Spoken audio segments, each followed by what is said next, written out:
and they win the series. And in post-game interview, Boil the Oil quotes Rocky. I don't I know don't remember why, this. but he was like, he was like, it's not about how hard you hit, it's about how, and then he pauses and he's like, oh, I forgot the rest. And I was like, okay. And I was like, this is the most scuffed.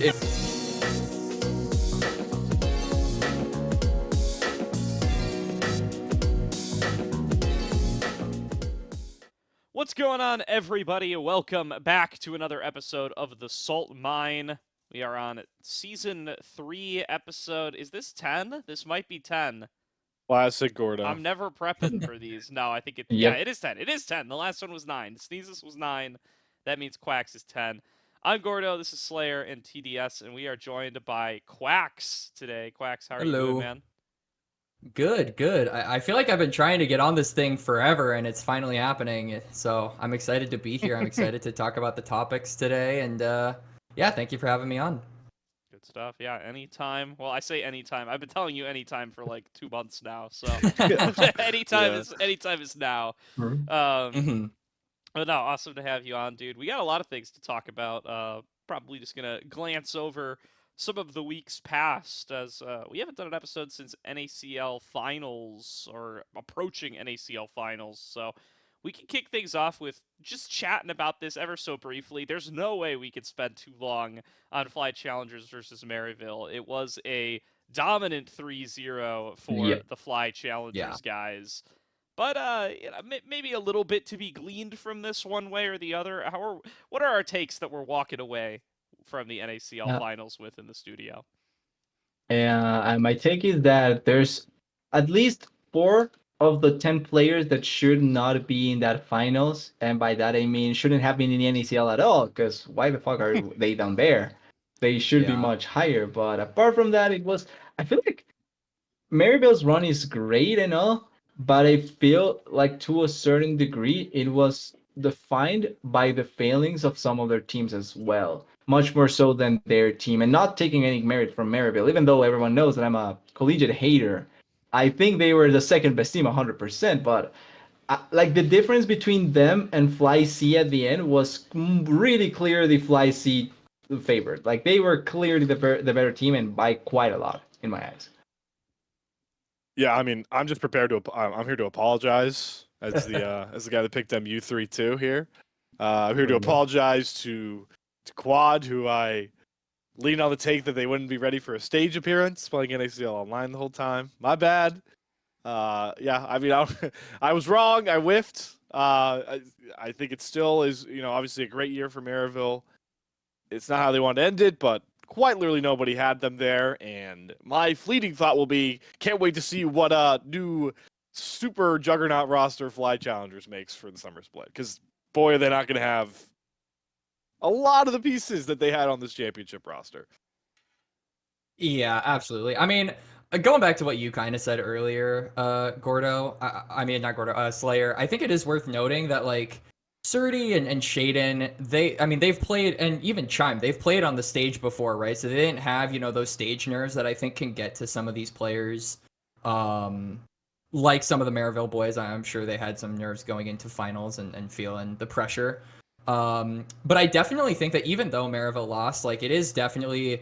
They definitely should be happy about how their season went nonetheless. I mean, a lot of people predicted that this would be a team that would probably finish 9th, 10th along with Wildcard.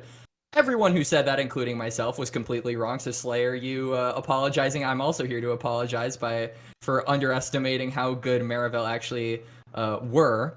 But I think Maryville's individual performances have to be highlighted just in the season overall, right? Like Yuji obviously won, first pro for a reason, was an amazing jungler. I think Scary Jerry had a really good season as well in Zyko. So even though they lost the finals, I do think that they won the hearts of a lot of people over their incredibly fun to watch run in the NACL. And hopefully they inspired more collegiate power to show what collegiate can do.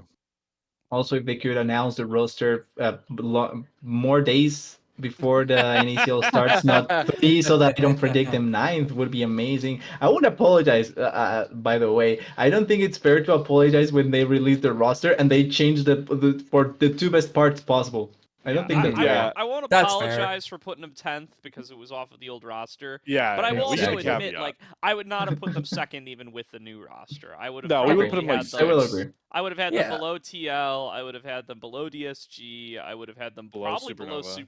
Supernova. I maybe Yeah, I could would have have put even Supernova convinced higher. myself to put them below AoE. I was pretty high on the AoE team in the preseason. I wouldn't go that far. I would have but gone I that would. far. Yeah, I I might would have. 100% put them That might have been my below hot take. Supernova. I would have had him like 5th. Yeah, Yeah, I think I would have had them. Yeah, below I would have sixth. said like 5th, 6th. So I mean, that's an overperformance even for that. Yeah. So I think they deserve all the credit for that. UG is still an import, so I am not sure whether he will, whether this will be what puts him over the edge to get into LCS or not. I think he's been like right on that cusp of most valuable prospect for a long time, and just hasn't quite gotten to make the breakthrough. And he counts as EMEA for the purposes of region now. I think it was almost easier for him when he was regionless. Yeah. Yeah, he is. Because ever since it stopped being EU and started becoming EMEA, Mongolia got folded into Yep. EMEA. Yeah, I'm surprised it doesn't go into Southeast. Yeah. I don't know. I That's mean, where yeah, it it falls. doesn't- It was doesn't make a ton of regionless for a sense. while, Huh. but Yeah. Yeah, it's pretty far from the rest of EMEA for sure. If we're playing the geography game, yeah. I'm not Yeah, I'm not I going to thought get into the it would make more geography sense game to go right to now. All I PCS know in my is- eyes, but okay. Yeah, I don't know. He counts as EMEA. Ever since the Mongolia got That folded is into. interesting. I believe Mongolia technically counts in one of the like in the Arabian League or something. I think it's technically where they go, even though Okay. geographically they're not really over there. I think that's just So where he they would get be. He folded would in. have a similar situation to Akashi then. Well, even though Akashi is much closer to. Well, I mean, Akashi EMEA, plays in the actually. Arabian League now. That's Yeah, fair. Yeah, he exactly. does. But yeah, he counts as EMEA as well.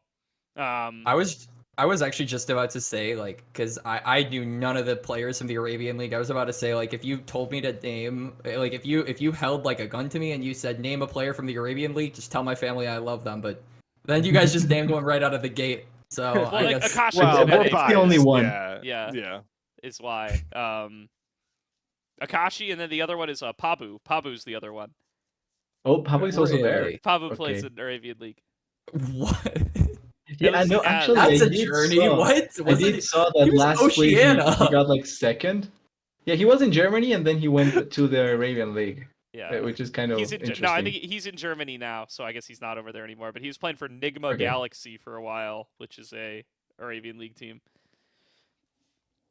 Huh. That is There's a quite the lot of moving journey. around. Yeah.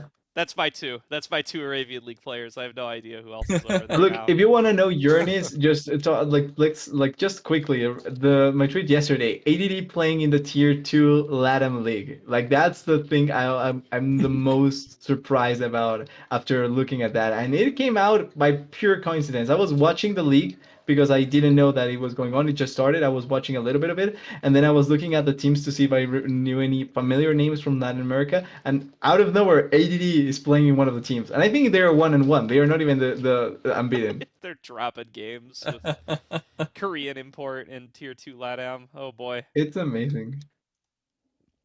Well, it's crazy out here. That there's your NACL journey for the split.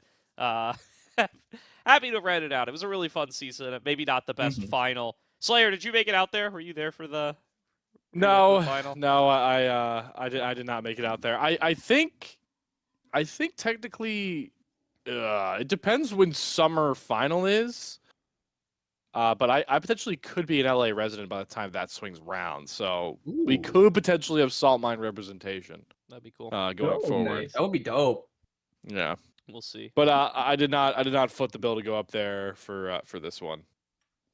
Very good. Well, you're the closest by That's- far, so I know the rest of us True. weren't there. Are you sure TDS couldn't make it out there? Yeah. You just get a visa. Yeah, they get a probably. little... You just need to give me a little bit of a heads up, maybe 2 or 3 months, and I can probably squeeze myself there. Surely they don't schedule like a couple weeks before. Yeah. Surely they definitely didn't change the day of the NACL final like a week before from a Friday to a Monday. Yeah, exactly. You could I know definitely I can this plan this out really easily. No worries about that. for sure. Just give it a week on either side. But we also had the entirety of the NACL promotion tournament get played through this past week, where we got our big upset like we do every split. We got Blue Otter and CCG making it through all of our selections. Many of us suggested Mirage Alliance. Slayer, you had what did you had something different, I had right? CCG lit. I had You had lit CCG CCG, lit, which was which was looking closer. pretty good. Yeah, that was pretty Yeah. close. I went into the first promotion with a 100% chance of getting one right because but we'll get into that. Yeah. So So yeah, let's just talk about the promotion tournament in general. I mean, I'm not going to go match by match here. There's a whole bracket to discuss that I True. think is going a bit overboard, but we did just complete a whole tournament that got played over the course of a week. Anything in particular that stand out there? Let's talk about the tournament itself first, and then we can talk about like discourse surrounding promotions and where people are at in that headspace afterwards, because there's a fair amount of conversation in the community going on around the format of promotion relegation and how screwed the relegated teams are. We can have that conversation in a sec, Sure. but let's chat about the tournament itself here first. I mean, big surprises, Blue Otter. Any other big things stand out to you guys? Maybe I would say the fact that Wu was thrown into the lower bracket. Like I think they were better Yeah. than Lead. I'm just surprised that they lost out against them in the upper side because I think CCG was going to qualify 100%. Mine, by the way, were CCG Blue Water. I did believe in Blue Water, but I thought CCG was a shoe in. The problem is that I wasn't expecting Wu to lose out like that against Lit. That was Yeah. my biggest surprise. yeah, I think I think I think collegiate teams kind of just shot themselves in the foot. I don't really want to tangent off Winthrop here from this one, but man, did Old Miss like just Yeah. handicap themselves Yeah. in multiple Yep. series. I love Rhino. I think Rhino was very underappreciated for a lot of this calendar year so far. The Blitzcrank pick against that was like so early on. I think was that against CCG? Yeah, I think it the was against CCG. CCG. Yeah, it's game 2 after they win game 1. By the way, against CCG, locking that Blitzcrank in. That hurt to watch. That was a very hard watch, and that pick really, like, it wasn't only just like the fact that Rhino kind of struggled to like be impactful with the Blitzcrank, but Quax, I think we were watching it together, or I think I was with a bunch of people watching it, but we all were Yeah. like, "Why is Blitzcrank the pick here in the first place?" And they kind of handicapped themselves in the draft, and then later on, Ole Miss up against Winthrop with their tournament chance on the line. Would they throw like a 9K gold lead in game 1 against Winthrop? Like I Yep. remember Gordo. I think we were doing a Risen thing, and Gordo Gordo was casting. I was on the desk, and Gordo just comes back into the live chat. And he's like, Ole Miss lost that game 1. I'm like, yeah, man, it's brutal. So Yeah. That was my It big didn't make sense. surprise was Ole Miss, was how much I felt Ole Miss kind of underperformed. Like a lot of people were gassing them up too, because I do think that Shogo and Rhino, kind of coming into the tournament, a lot of people were looking to them to be the focal point of the team, one of the stronger bot lane duos in the tournament. And I mean, Shogo and Rhino had a pretty good tournament, but I feel like I felt like it was really in particular, like the top side didn't really feel active in any of the games that they played. I know that there was a talk about how Icelandic and your Uncle Sam got to have this have like a mental block thing kind of going on, where they kind of mental block when there are harder, more high stakes matches. Which is 100% understandable, right? And that is one of the things that you have to consider when you look at these CLOL teams, is that this is potentially one of their biggest matches that they've ever had. This is a big tournament. This is a chance to make it when they're still super young. So things like nerves can get in the way. Going back to Maryville, that's exactly what I feel like we saw in the finals against FlyQuest. So even at the highest level, it feels like that one tiny thing when it comes to stage nerves and mental block can really mess you up. And I think that was the case with the mid jungle duo. I feel like it was most egregious rather with the mid jungle duo of Ole Miss and why they underperformed, in my opinion. I'm kind of curious with that, by the way, because having the mental block makes sense when you're in the collegiate team, and this may be part of the fact that how many important matches do they actually play in a year? Because I know Silo, the important part comes up at what, round of 16 when everything is united. I think it is like the important part of the season for them is at the last 3 months of the school year, right? That's the important part for CELO. So then the important matches that they play are essentially going to boil down to 1 point in their whole school year. And then if there is schools that or universities that do go into the NACL locus, they have like 2 or 3 matches that are high stakes because it's probably qualifications and then 1 or 2 in the promotion tournament. So I would say overall 5 plus the CELO ones. I think the biggest thing for me here is the fact that maybe the nerves for some of these players are higher in these instances since CELO doesn't really give you that like shooing way to go into the NACL or LCS. So I feel like maybe the fact that they consider this their only shot, like Quax was saying, to actually reach that NACL or potential LCS point, maybe one of the things that impacts them mentally. That being said, I do think that there was maybe not a lot of expectation, but I do think that there's weird decisions that go into a lot of their games, and maybe it falls down to the part on the top side, like you were saying, that their top side can be how to say it, passive sometimes, and I think it boils down because Stray is not an active player. I know, like I've seen him before because he's a Latin player, and I don't think he's bad, by the way. I think he's one of the better He's ones great. you could have gotten from Latin America to try and put into a top lane pool. The issue is that he has been on teams that don't play for top. You don't play for top if you have Stray. You play to have him be the rock. And I think that lack of, not lack of understanding, but maybe not really decision to utilize more the other side of the map is what's hampering them. Be it not making Shogo be the hyper carry much more effectively, or not having a much consistent mid lane or jungle in that sense. Yeah. Well, and to contextualize some of what you were saying there, TDS, Ole Miss is a relatively new program too. It's like they weren't even in like CLOL 2023, right? Like they didn't make that tournament. I don't even know if they were playing in like the divisional leagues at that time. Like I think they really kind of just formed this team middle of 2023, and their first real go of it for CLOL will be this year.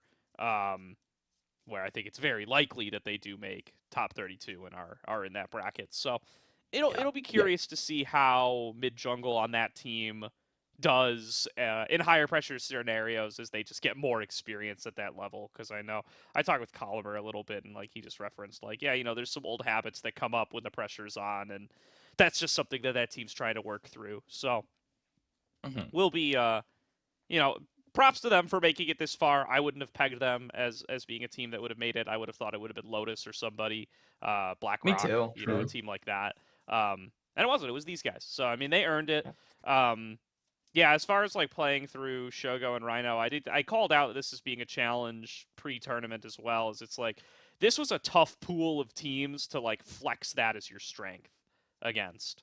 Because I mean, they played against CCG, where you're against Instinct Trevor, and then they played against Winthrop, where you're against Mobility Chookies, and it's like, how hard is Shogo really gonna dump on these guys, right? Like even Lynx and Rovex had a good tournament in particular. like Lynx and Rovex, Lynx in Neo particular. Prismal, Rock Boom Plux, like these guys, these were not easy bot lanes to beat.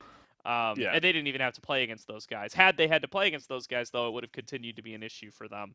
The weakest one they played against was Mobility. It's just a hard, like, it's not to say that I still think Shogo Rhino were probably among the top of those groups, but it's just so hard. It's just like, how do you consistently flex that as your advantage? Whereas, like, I think the mid pool was pretty weak, and I think that really allowed, like, Samakin and Bradley to flex and be huge difference makers in their teams.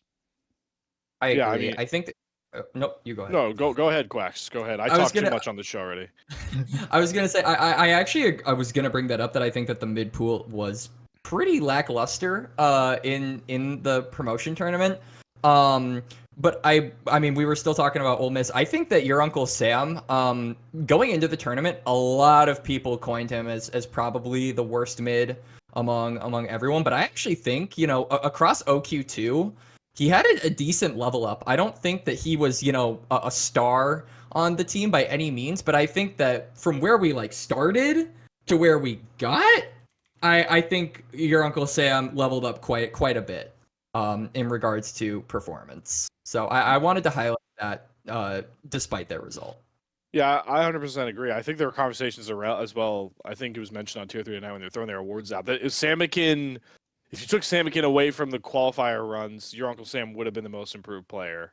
It's just you Mhm. kind of had to throw it Yep. Samikin's way given the split he had. So it's one of those situations of unfortunately there's just somebody in front of you that kind of casts a shadow.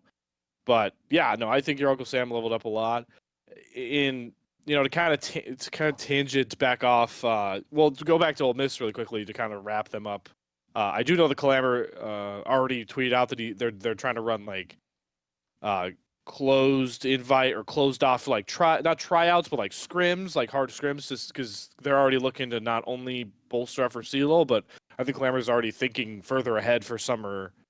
I don't know if summer OQs would work for them, but he's definitely still trying to like push the pedal to the metal with that program. So I don't think this is the last we'll see of Ole Miss in qualifier talks with the way he's gone about Definitely. it. So, but I think unfortunately I don't know how you guys feel, but I think in a lot of ways Ole Miss kind of handicapping themselves. I don't know. I think that kind of happened to Winthrop as well. To go back to the mid pool talking point, I think the biggest gap in their final series up against Blue Otter, and I don't want to take credit away from Samikin, and I'm going to make the obvious point that like I'm sure we're going to talk about him a lot for a couple episodes here now. Yeah. That this guy's just a meteorically rising star, but Samikin kind of gap Sword in this series. I think. Oh, yeah. And it wasn't close. I mean, the games they won. If you take his KDA across the games they won, like this guy went 25, 4, and 33 in the 3-game wins. So that's I would take pure away the word kinda, honestly. Yeah. I mean, that's TDS. That's why I adore you on this podcast for getting to the brass tacks about it. But Samikin's really great, but also like it's a two-sided coin. Like he just kind of flexed all over Sword, and it made it really difficult for Winthrop to operate because, like you mentioned, like Lynx and Rovex's bottom lane is like really solid.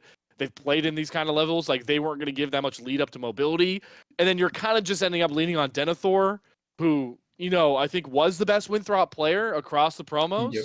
But like he's not going to be Yeah. able to shoulder Lynx and Rovex coming out clean from lane and Samikin bodying Sword. So that's what I saw from the Blue Water Winthrop series. I feel like that's the main talking point with Winthrop right now, and I'm kind of trying to push you guys into talking about Winthrop. So go ahead. Yeah, I think the thing about Winthrop was a lot of the series felt like I feel like Denethor had like the classic top laner experience where you just kind of Yep. see your entire team. You're like looking over the horizon and you're just looking at like this field of fire where your team is like kind of just getting like beaten around. I felt like Sword didn't really have any standout performances, and I felt like Mobility and Chookies, they had a few games here and there where I felt like they did pretty well, but for the most part, I don't think it was really enough for them to come out with, again, like we've talked about, these really strong bot lane combinations that just persisted all throughout the tournament. But the player that I'm sorry to say, but I felt like Wokao had a not great tournament at all. I'm glad you brought it up. I'm trying to be Look at nice TDS about just it laugh, too. man. I'm really trying to be nice about it, but I feel like Wokao was pretty invisible throughout their entire run. In fact, there were more plays that I saw him be like he would basically go in. I felt like there were a few plays like on Zin in particular. I forget against who they were against, but he went in like 1v4 and just died. And then the enemy team, I think, got like a Herald. It was a really, I felt like a lot of the Winthrop boys underperformed in the tournament. So it was really sad to see because all throughout open qualifiers, they won open qualifier 1 and they made it pretty far in OQ2. They didn't know lost. they lost. They lost Open in game qualifier 5 to Oh yeah, they Aporia. lost to Aporia. So Samikin beat them again in a best. Yeah. Yeah, true. So I mean, they did good in both OQs, and it just felt like it wasn't their day, or their week rather, when it came time to finish it out. Yeah. The But choker that's the thing. allegations are there. Yeah, I was gonna Winthrop. say. Yeah. That, like, how much can you say it's a bad week when it happens time and time and time and time again, right? Like, that you have to begin looking at that. I'll just quickly go down with the point from Quax, because I agree 100%. To me, it was Wokao that got the most, showed, or no, like, what is the Exposed. word? Exposed, yeah, thank you. Yeah. Exposed, actually, here. And I think it came from the general idea of Winthrop in general to how they play. They play with having winning in bot lane and pushing mid lane. Whenever you have those two, you're able to just be able to do whatever you want as Wokow. And this, I'm not talking about Denethor either, because he pretty much wins almost every matchup against essentially almost every top laner in tier 3/2, close to 2. I think Or Denethor should be Yoshida. going up. Yeah, Denethor's so exactly. I good. think she should be going up. But like you have a winning matchup top, you usually have winning matchup bot, and then you have pushing mid. When you have these three conditions, you're free to do whatever you want. But in most of these matchups, Wokow didn't have the freedom to do that sort of Mhm. play aggressive playstyle that he may like to do, and he got exposed in quite a lot of those plays. You bring up the Herald one. I think again against Blue Otter particularly, there were multiple instances where he had to try and cover for bot in some situations, but he kind of left them hanging. And instead it kind of just boiled down to pushing onto the bot lane. Denethor wasn't winning hard enough, and then Samikin was just doing Samikin things. Music was running the jungle in a lot of those games, and there was nothing that Wokow really did to kind of answer back because he didn't have the control from the lanes. And this goes to show to me a lot of the issues that Winthrop may have faced in a lot of other matchups, but they were simply really good in most of their matchups that it never really showed like that. But in this promotion tournament, particularly, I think Ole Miss really just showed them how some of the plays they were doing was really bad. And then against Blue Otter, they simply didn't have any control. Yeah. Yep. Gordo, Winthrop thoughts?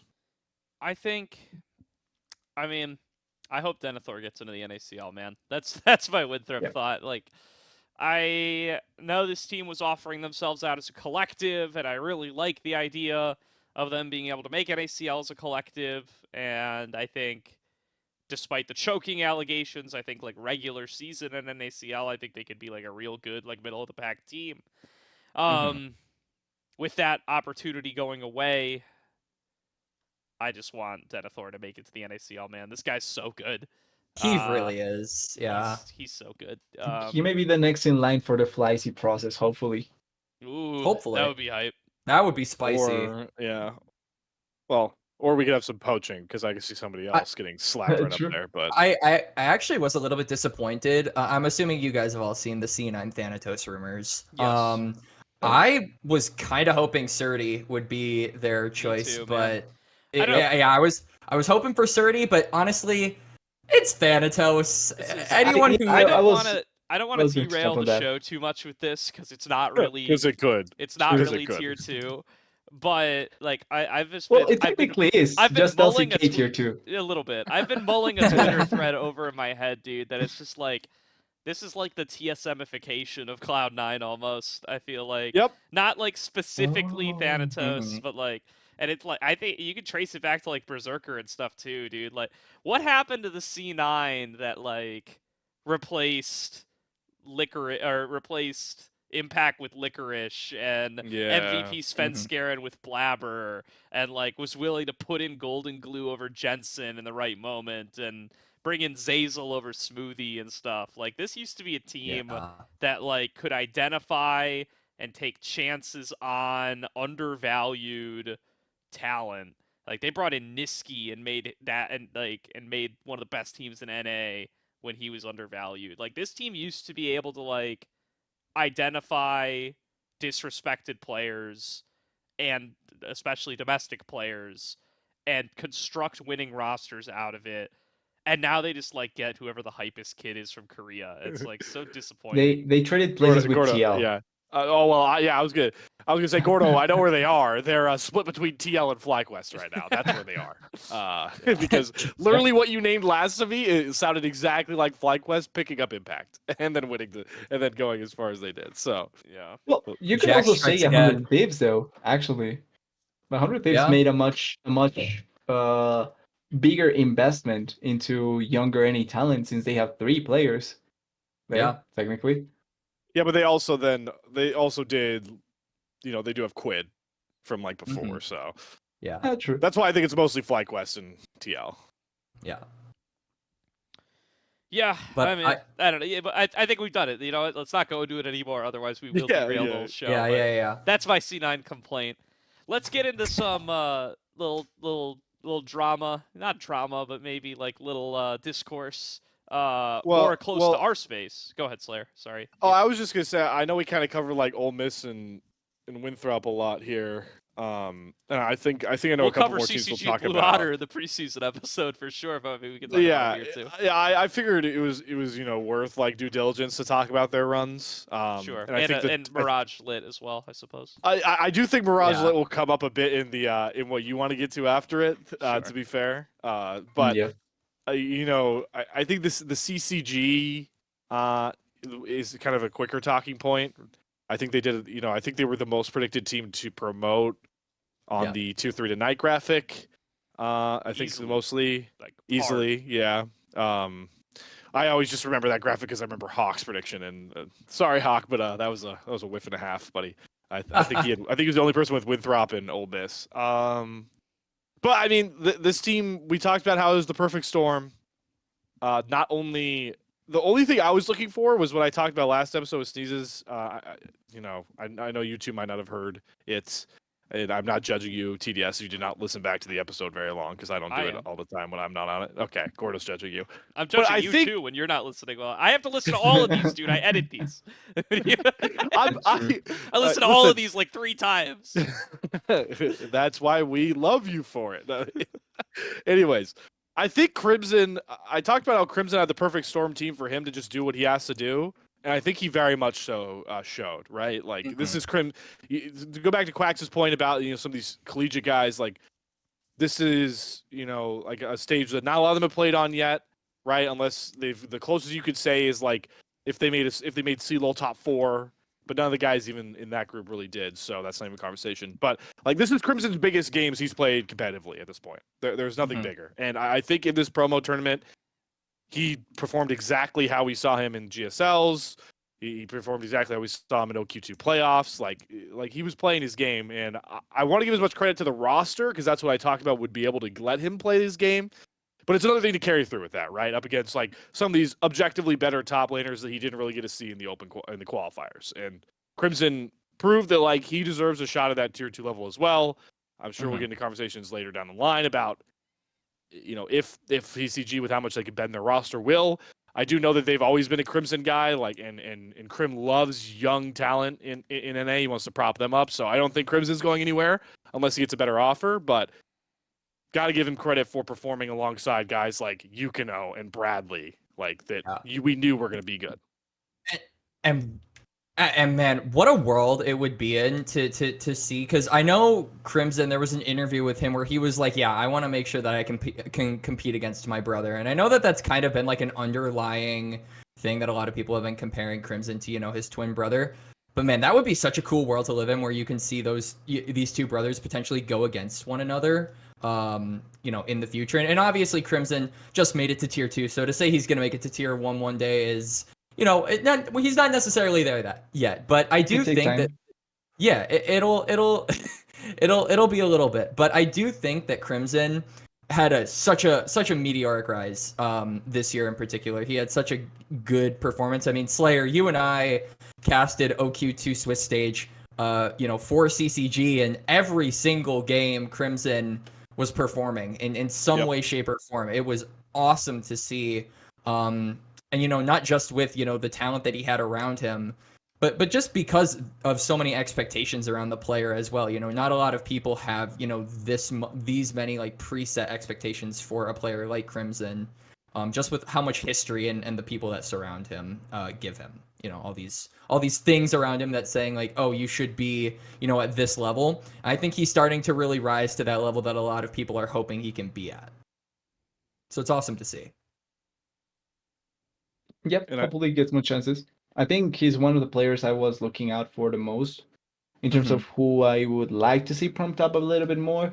Like you guys know me, I'm more of a trial of fire kind of guy, so I wouldn't say go another split for tier 3. Go into the NACL, shit your pants, that's fine, but try it out, see what happens. Yeah. It may work out well for you, it may not, but I want to see this. I like to see the young players thrown into the fire because that's how you actually mold them. Critiques, being attacked, well, not being attacked, not actually, but like critiques, said, getting told you're shit, improving, turning around the situation. That's how you mold the younger players. And in the case there's a superstar, you can bring them up like Jojo. So there's always, it's the better way to actually make the younger players be more valuable eventually. Now, Crimson, I think he has it harder because top lane pool actually looks better in NA.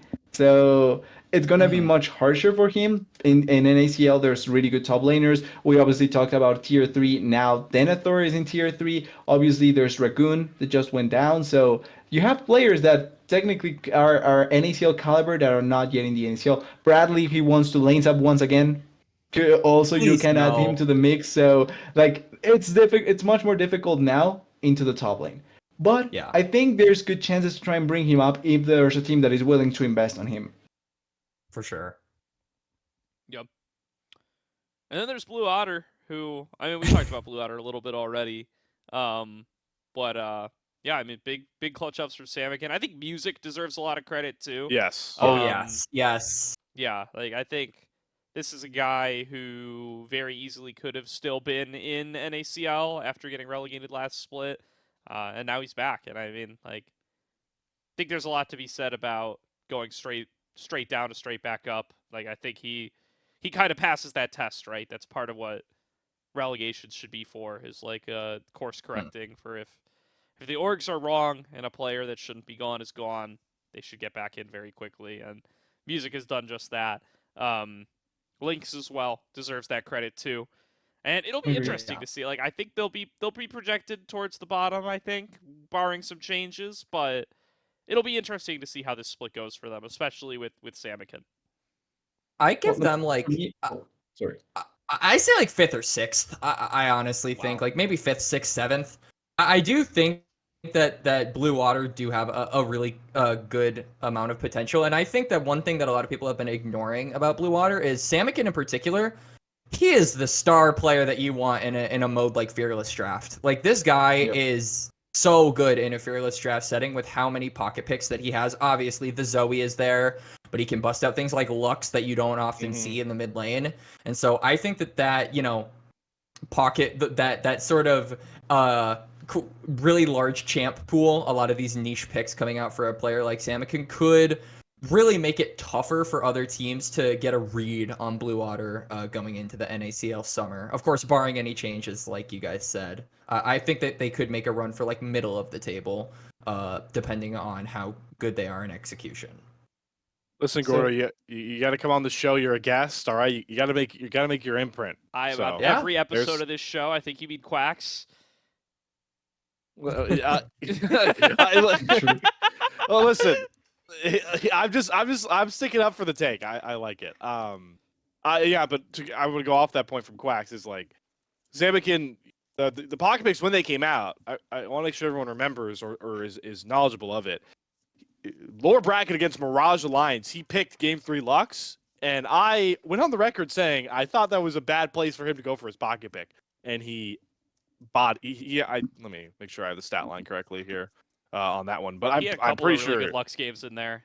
Yeah, Mhm. but specifically against Yep. Mirage, I mean, it was only Game 3 he played it. Yeah, he was like 4-2-15, so Yeah. not a lot of kills, but like, hey, that's The pretty good. utility And- was there.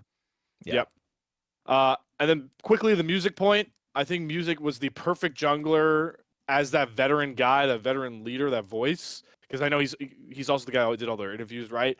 For Samikin, I think it was that perfect balance. He talked a lot. He talks a lot about how good he thinks Samikin is, how much he's been helping him prop him up. And while Lawrence is not like a young prodigy like Samikin is, this was like the biggest games Lawrence has played in his career, really at this point, and it's got to be the rock for that top side. When you know you have Lynx Rovex playing together on the bot side, like it worked really well. And I think that was like a big part is that the fact that you have two really solid foundational pieces for Blue Otter with Music to the top side, and like you talked about with Lynx and also Rovex, because I know we talk a lot about Lynx, but Rovex he complements Lynx so well. So he has for years. That being said, I think you probably changed Lawrence from this roster. Like, I think the more replaceable part of this roster is Lawrence. Because I think the bot lane, Lynx and Robix stepped up really well. They are one of the better bot lanes, and I think Robix has been playing really, really well. Samikin is a wild card, the player that you're willing to put behind in certain situations because you know that he can carry. Plus, he is really valuable in the draft, like Quax was saying. And then you have Music that honestly he's one of the better junglers that you can get anyway. So like I don't think it's worth replacing him because there's not many upgrades that you can look for. Lawrence on the other side though. I think that it's much easier to find replacement for because once again there's some tier 3 players that you can put up there.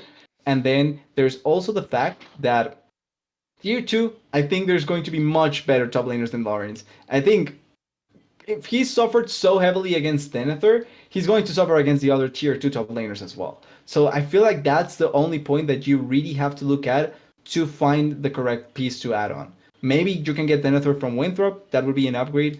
Maybe you can get Dragoon that is going down, That's but what I was like you thinking. have to look for a replacement for Lawrence in my eyes because I think that he's going to be the weakest top laner going into the NACL. Maybe even Alorim actually from Mirage. I will probably have Lawrence rated towards the bottom of top laners coming into the season, but I think he's earned a spot here. I think he has had his best split here that I have ever seen from him, even going back to when he was like Speedo on Cloud9 Amateur. I think this is the best he's ever looked. He played everything, and I think he was really good on all of it. I think he's geared up for a solid run in ACL as well on Aporia, so I'm going to be keeping an eye on him there, especially. We'll get into ACL in a little bit, but I'm going to be keeping a close eye on him there as well. But I don't know. He just this has been his best split in a long time, and I think he has earned himself a crack at NACL based off of that performance. Like he held his own up against Denethor. He held his own up against everybody that he was faced with in this promotion tournament. I think he was really able to take the fight to quite a few other strong top laners that he had to face off against recently, guys like Shocky, that he had to play against in the group stage, and then going into the actual bracket as well. Like I think he's done very well, for himself over these last two qualifiers and the promotion tournament itself. I hope he gets his chance to try a split of NACL. If he regresses back to where his average has generally been and he's one of the lower tier top laners in the league, then so be it. But I'd like to see where this goes because I think this was a big breakout split for him. Yeah, I agree with both sides. That I think for Blue Otter, if I agree that Blue Otter the most success if they want to look for more success. Lawrence is the odd man out, but I also am wholly with Gordo that Lawrence definitely earned this spot as much as some of these other guys if we're looking at the promo tournament. Yeah, for sure. I think that it always does suck to say that you want to maybe replace a player right after I would say they probably had some of their better games in their career, at least in recent years, because Lawrence has been around for a little bit, if I recall. He's been around for a while. Yeah. So yeah, but I mean, we were just talking about how the top lane player pool is pretty vast in terms of it is very solid. So there is definitely potential for Lawrence to get replaced, but I honestly kind of agree with Gordo. I would say maybe give him a chance, give him a shot. It's not like esports is bleeding money anyway, so getting a new player isn't exactly shouldn't be your number one option, or the first thing that you jump to right after promoting anyway. So I think give him a shot, give him some time, and if it works, it works. If it doesn't, then it doesn't, right? I think as long as the team doesn't fall under the category of being relegated, then they are a-okay with that. With that, I'm gonna use that as the point. Let's get into the talk, boys. Let's get into the discussion. So I've seen definitely a lot of discussion lately from a variety of sources on whether or not these recently promoted teams are just doomed. Because, and I mean, there's a few different rules intersecting here, right? There's the roster continuity rule where you can't change too many pieces from promoting into your first split. You need to stay for a full split and re-qualify for the next split to unlock your roster. Otherwise, you need to keep at least 4 of 7 of the pieces you qualified with between bench and starting. And with the fact that Mirage and Lit both just both kind of boomeranged, right? They came in and left immediately.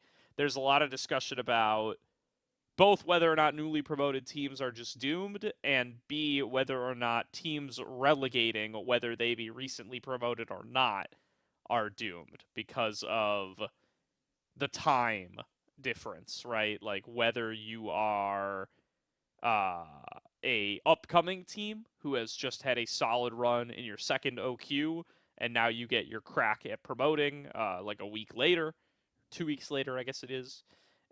Or if you are the NACL team that has not played for about 4 weeks now, and you just had the worst split imaginable because you're bottom 2, and you have just been doom scrimming with the same roster for weeks on end, like, are you just damned to be relegated each and every time? This is the first time both have gone down at the same time, but there have been several promo tournaments now where every team to relegate has been kicked from the league, the exception for that being AoE Esports in the first promo tournament. Every other one coming down has always dropped. So, where are you guys at on this? Are relegated NACL teams doomed? Will we be getting 2 new teams every split forever? I No. don't think so. No, Yeah. I don't think so. And this is my promise, and I'm gonna look at this at the end of summer. If CCG somehow get relegated, Yes. I will jump off. There's a lake very nearby because I live in. Okay. There's 10,000 lakes here.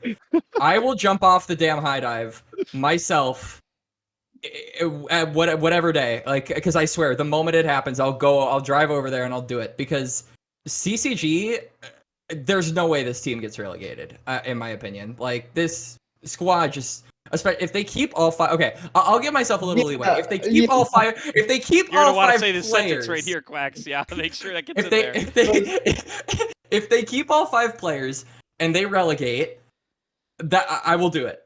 But I mean, the squad just seems too good. Now, Blue Otter, I'm a little bit less convinced on.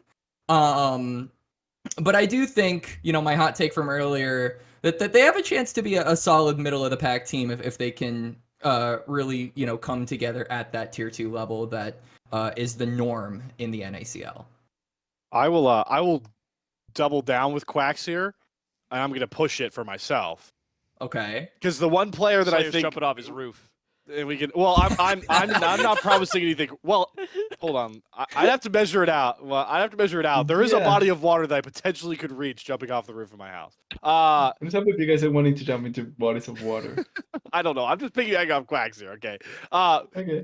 I'm not going to throw out any crazy things that I will do if they get relegated, but I'm willing to commit to the fact that I don't think they'll get relegated, even if they lose the one player, even if they lose Bradley to a bigger team. I think the 4. I'm pretty sure that's who they lose, actually. Yeah, I that would is say- likely. Right. Yeah. Yeah. But I still think Crimson, Yukino, insert a mid laner of elite. What would we give them? At least like mid tier mid laner in ACL level, or maybe like mid to lower. Like whatever. Assuming they don't get a Um, one from another NACL team, who do they have to grab? Like, they can get, like, Robbie Bob. They can get messages. Robbie Robbie Bob could be Bob. good. Messages. So we'll give them like Messages a seems 6, done, Yeah. like a 6 to 9, 6 to 10 rated mid laner in that ACL summer going in. That's what we'll give them, like his Sure. replacement. And then Instinct and Trevor, I still think that roster doesn't relegate. I am so confident that we are breaking this cycle. It's partly because I just think in the you get past Sudsy. year, yeah, or Sudsy, right?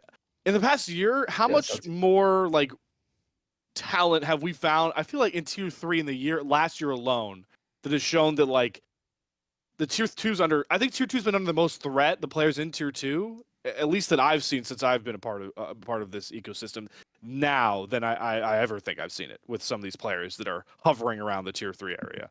So I think that cycle's 100% broken. Mm-hmm. I think Mm. I have like an interesting take here, and I've expressed as much on Twitter in a couple of different places, but I'll voice it here.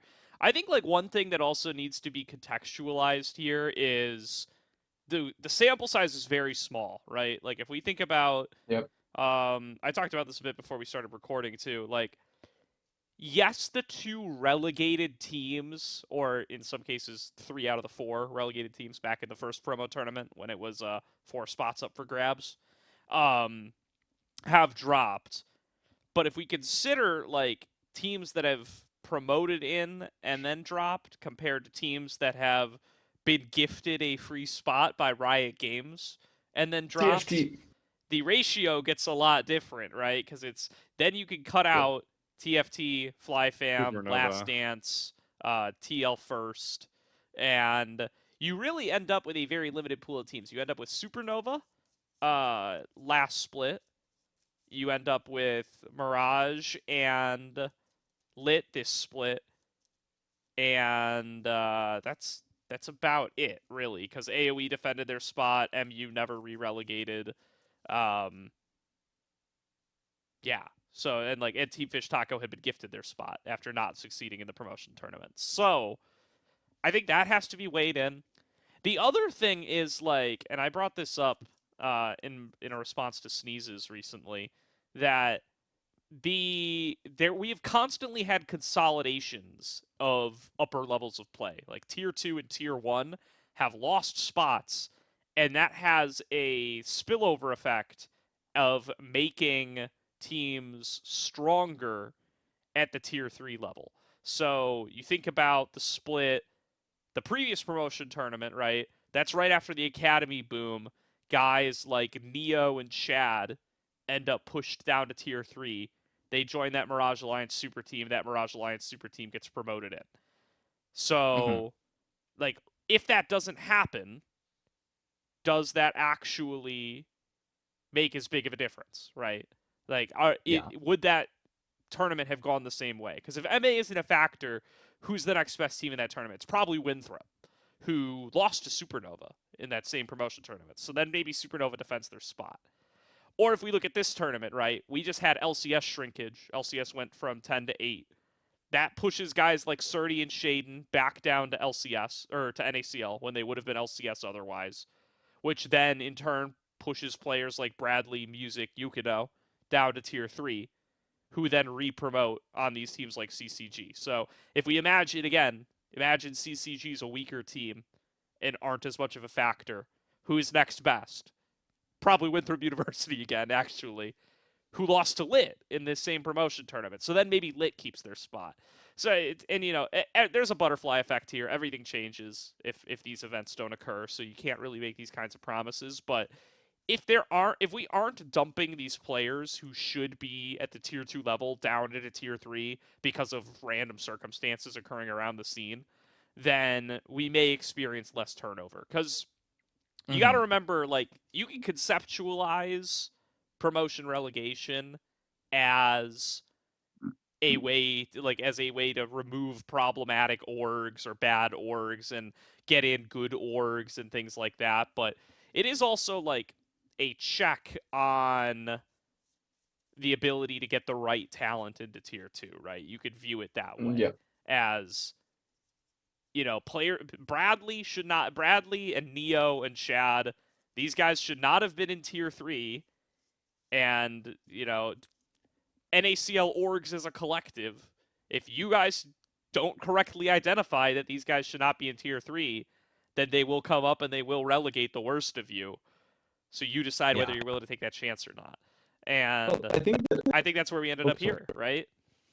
Now, the sports have gone down, or the prospects were going down, and I think that also impacts, like Gordo was saying, the fact that Bradley, Neo, Chad were down there really does make it easier for some teams to even be impacted. But I also think the mental aspect, I think it was Nisses that brought it out. The mental aspect does play a big part, and not being in the relegation tournament is never fun for the team that is going down. Like the team that is going up has all the mentality to try and just take down the team that is going down. The other way around is not the case. They just want to get this over with because They would rather just get this done than be there. It's how it typically works out. And this without even talking about the decisions from Mirage Alliance, because they changed the roster once again for promotion tournament, thinking that it was going to change anything, and they still with nothing bad against Prismo, but they still kept Prismo. Yeah. So like I think it's a mix of everything. Just to finish that. Yeah, no, I was just going to quickly point out to anybody who's listening, and you want like solid foundational proof of what TS is telling you, look up the last 10 years of the Premier League table and see what teams you find at the very bottom, because I guarantee you it's the same ones every decade. Yeah, like the exceptions are so odd out that it's difficult to really find them. Like I honestly think apart from the first 12, like you see the typical 12, everyone below that can be relegated. So it's really not nothing out of the ordinary. Yeah, and when it becomes very remarkable, you get your Leicester Cities who win the whole thing. So, yeah, just to lean on that football comparison. And by the way, they were down in the lower leagues like 16 years before that happened, or 14 years. So yeah, that's why I say even when it happens to the bigger teams, they still, even if they found a way back, like it's really weird for even them to keep themselves up there. It's not the norm. It's not the average response. It's what the odd one out finds possible. Yeah, and fun fact, Leicester is now back in that league. They're not in the Prem right now. So yeah, they just relegate, and they are going back. By the way, they are going back up. They are first or second, so they are close to going back up. That goes to show promotion relegation really doesn't change much in terms of who goes up or down. It's really how they respond to that, and it's completely dependent on the team. I think that's fair. So it sounds like we're all in agreement, so we don't get to have like a big debate here. Yeah. So that's I guess that's think, how it I think we goes, were but- always. Yeah, I want So some more not splits on in that, this. but I do want to bring something. Go ahead, TDS. Oh, sorry. I just wanted to bring something up because I made this point to a response to Kelsey, but I kind of want to know your guys' opinion on this, and it's on collegiate. Because I think the way to make collegiate more valuable is giving them a slot for an ACL. Like the winner of CELO gets a slot to NACL, and I think that would prompt up CELO in general, because I think that would make it more desirable for teams to want to have that direct slot.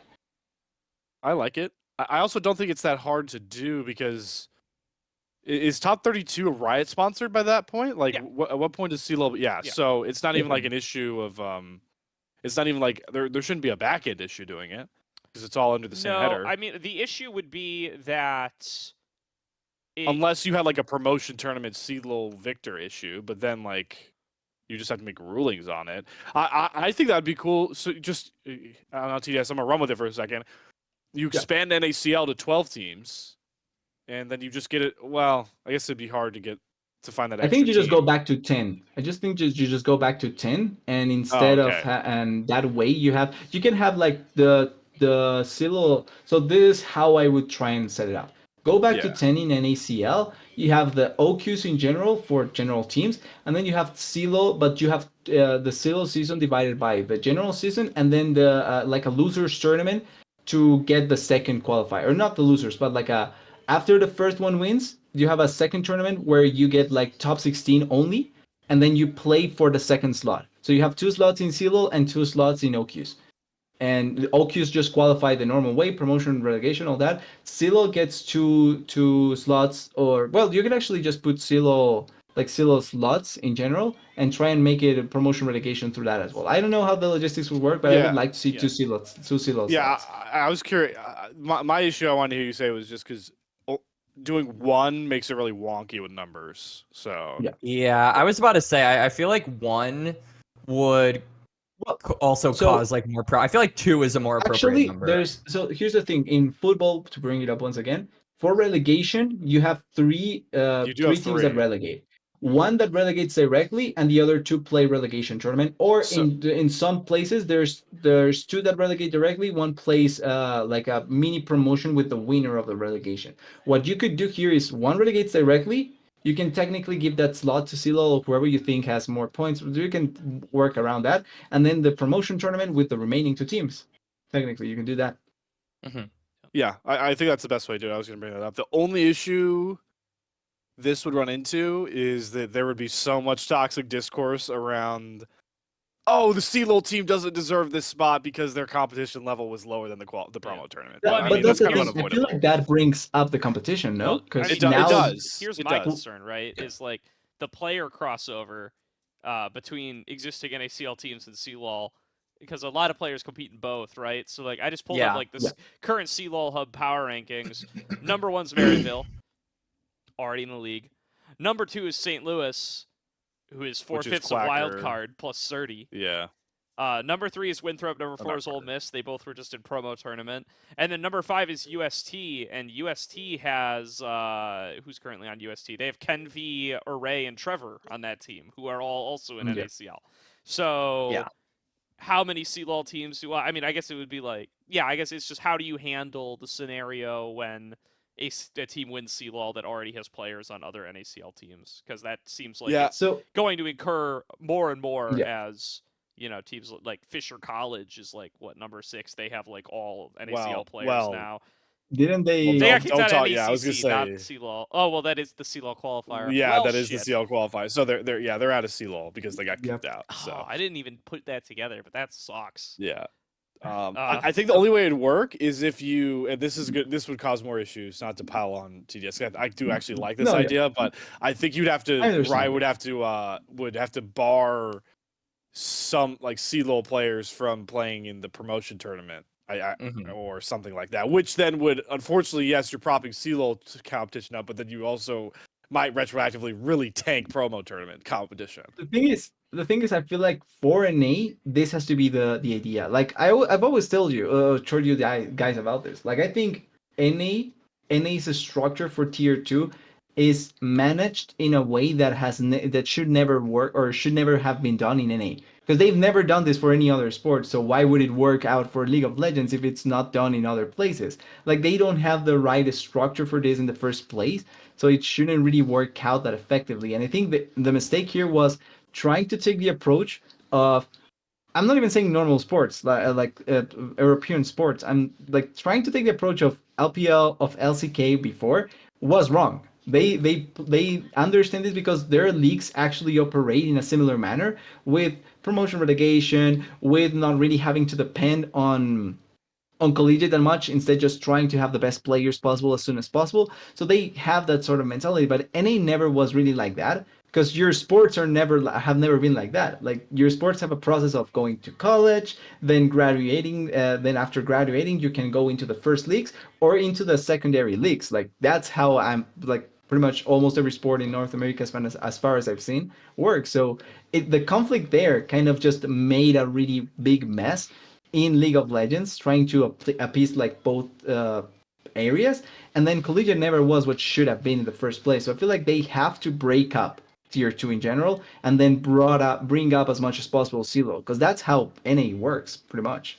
Yeah, the only thing I want to quickly correct GDS, because you nearly nailed the American sports system, Okay. close, but the majority of those sports, the best guys actually aren't graduating; they are leaving early to go to play those sports. Okay. Yeah, so But they I have to think go through college, right? they do have to. They do Most- have to, most but sports they require you to do. play at least Yeah. 1 year or 2 years. Football is 3. Basketball is 1. I don't know baseball off the top of my head, but I'm pretty sure it's at least 2.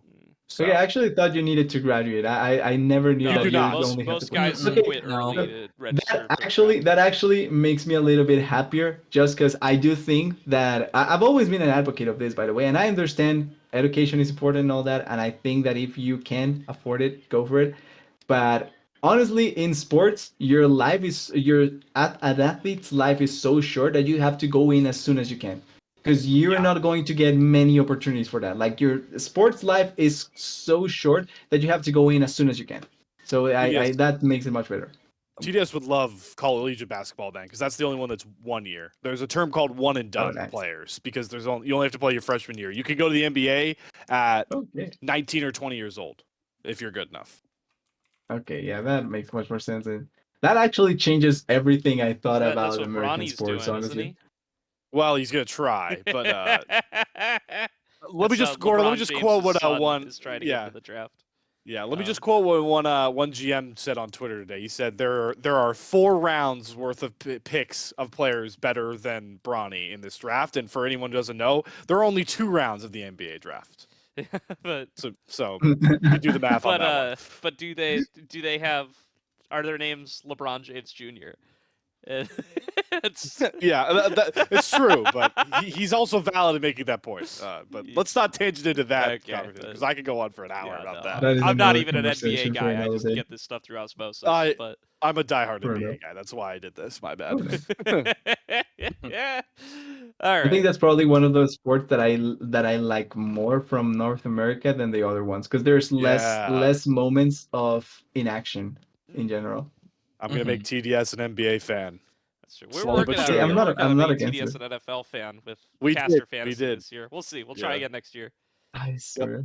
I have bad memories with that. I swear, my team. I just put it out there. I don't understand how I have 4 wing runners and they all are below 2. Like that's the thing that I was the maddest about. I swear. Well, but that's a bit for when we restart the league. Yep. Next season. Coming back. Yeah. All right. Where were we? We were talking about the promotion tournament. I don't know. Any other promotion tournament points that anybody wanted to talk about more broadly? Otherwise, we can get into ACL playoffs because we're already at like the 1 hour, 10-minute mark. So might as well. Oh, I just wanted to bring one last thing. Like, did you see the thing with Kobe? Like this live mini discourse with the Kobe from Supernova. What, just that he's dropped from Supernova? He's going to Blue Otter now? Yeah, no, but I just found it funny that there were people like saying, "Oh, he's great. He worked out so much." And then there's the other side of the coin. Like, don't people remember that he pretty much shat on a player and stopped him from being able to continue playing, like something like that? And I just found that funny because both sides are true, but like I thought they were going to bring it up a bit more. It just kind of died out really quickly. Yeah, it's interesting how the Kobe discourse has changed a lot over the last couple of years. I mean, he's definitely guilty of some stuff in his history. I think he's made an effort to turn things around at Supernova. I think his time at Supernova has been pretty squeaky clean, despite them letting him go. And as far as we know, right? Yeah, I don't know. I work with Supernova a bit while he's been over there, and it's been pretty smooth sailing, at least from his area perspective. I know they've had some ownership changeovers and stuff like that. Yeah, I don't know. We'll see how he is over at Blue Otter. Okay. Yeah, I think he'll do well. Yeah, me too. I think that Blue Otter definitely is a organization that has a history of having pretty decent management in general, and I think Kobe has shown that he's competent, so I think he'll be pretty good, personally. Yeah. The last promotion tournament point I want to make is CCG and Blue Otter specifically being the ones to promote is actually huge for Tier 3. And for anybody watching at home, Blue Otter runs multiple Tier 3 leagues, so sign up for those. Maybe you could be Samikin too. I mean, our ability to get NACL guests is going up and up, man. We got more and more people that we know in that league. We're down Norm, but we're up Bully and Krim. Yeah, I mean, Krim, yeah. And then the other point I was going to make is that Krim is, from all the talks I've had with him, is so invested in building from the ground up in North America with league talent. So, the fact that he's now at that higher level is massive as well. And let's hope he stays there. You have to trust me on that one.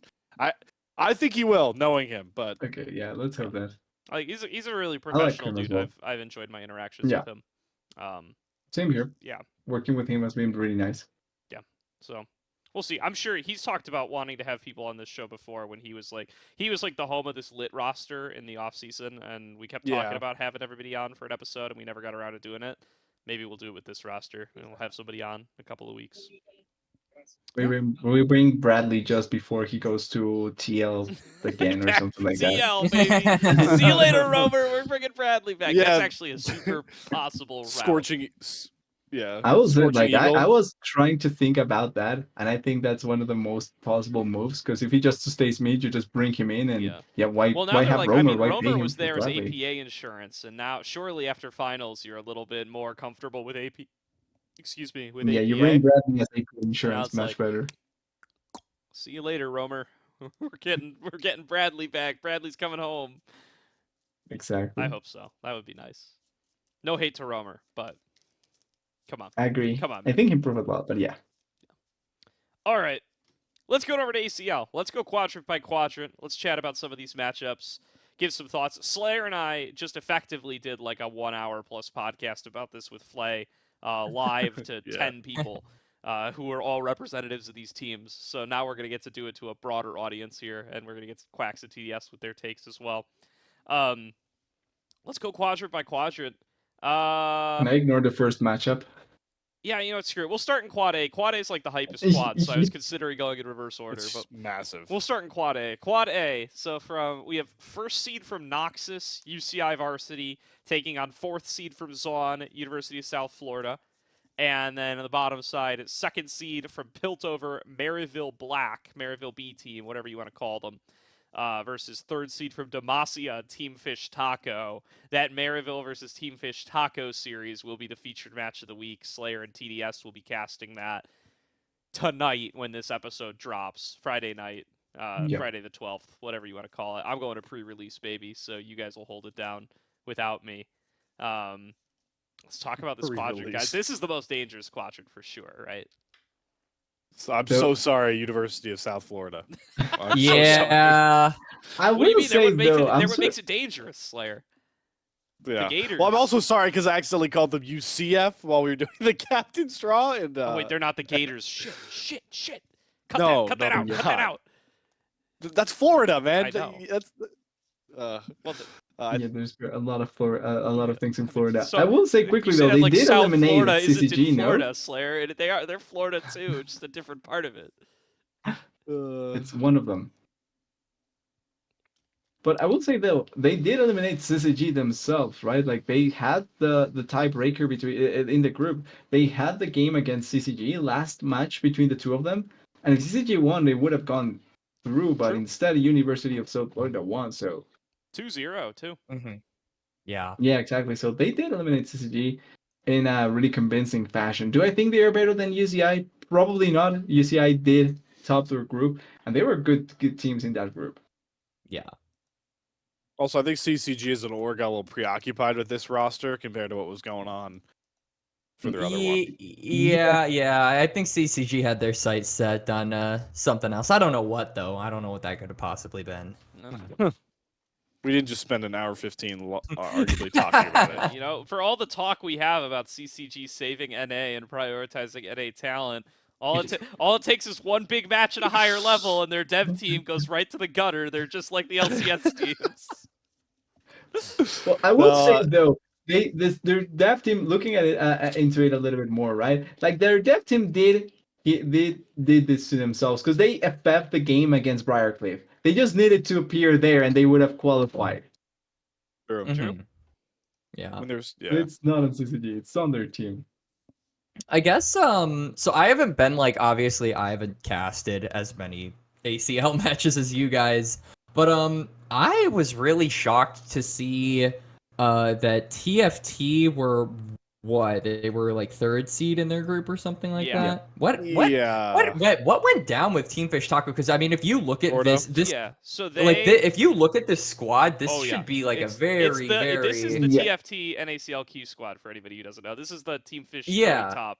And they did fine. It's Tony Top, Amazo, Sudsy, Levitate Snow. So they got 2-0'd fair and square by Cerulean's Kittens in week 1. That's their first loss. And then they FF'd the ACL match that they were playing the week after they got knocked out of NACL Qs. They were tilted. Oh god. So they FF'd that match against Abandoned Kittens. And then they got Yep. 2-0'd fair and square by Cerulean's Kittens, which makes puts both Kittens teams at 5-1, and Team Fish Taco at 4-2, so they're third seed. Simple as Yeah. that. I do think though. I do think though that TFT is a special case here because most of their ACL run they were in an ACL OQ. So I think that that does play quite a bit of into why they probably were more focused on one of the sides and not the other. Like I think they probably will rise the level for ACL. Do I think they will win this first round matchup? I still think they probably need to get some things going before that happens. But I am still confident in this roster. Like I think with prioritization on ACL and then playing together for this tournament much more, they probably will do fine. They probably reach the I will say the lower bracket finals or the upper bracket finals if they can. This is kind of the org's last dance, I believe. So will be very Oh, interesting really? to see how. I believe so. Don't quote me on that. I've just heard it through osmosis. Osmosis. Yeah. But that is what I've heard. So I mean, best of luck to them in their run. The Amazo versus Odd Orange matchup is super hype here too. Not to steal away too much of your pre-show stuff, but I know. Insert the meme. Yeah, like they were just, Odd Orange was like just tweeting like him and Amazo hitting the bars together over at Maryville. So we're gonna definitely steal some of those images and put them on stream because that's gonna be hype for Friday. Yeah, that's gonna be a great matchup. And I agree with TDS a little bit. Like Team Fish Taco is the highest variance of any team in this bracket for sure. Yep. And not just this quad, this whole bracket, because it's like they could be like, season's over, who cares, and just like drop to drop to a stiff breeze, right? Like just drop to Maryville here, go down to the lower bracket, and then maybe they'll win against some 4th seed team, but then eventually. Well, they could play Dorado now. So Oh shit, they could play Dorado. They could just get 2-0 dropped. Yep. Yeah, I mean they could lose to. There's a world where they lose to Maryville B team and then lose to Dorado and they're just out. But there's also a world, Just where like they clutch up and they're team Tony top again and they just run the whole bracket. They could win the whole thing. So I mean, from 0-2 drop to winning the whole thing, it's not possible to have a wider range. These guys could go anywhere. You know what's You know what's funny is I feel like as someone who's like newer to the scene, I've only really been around for like 1 year following like tier 2, tier 3.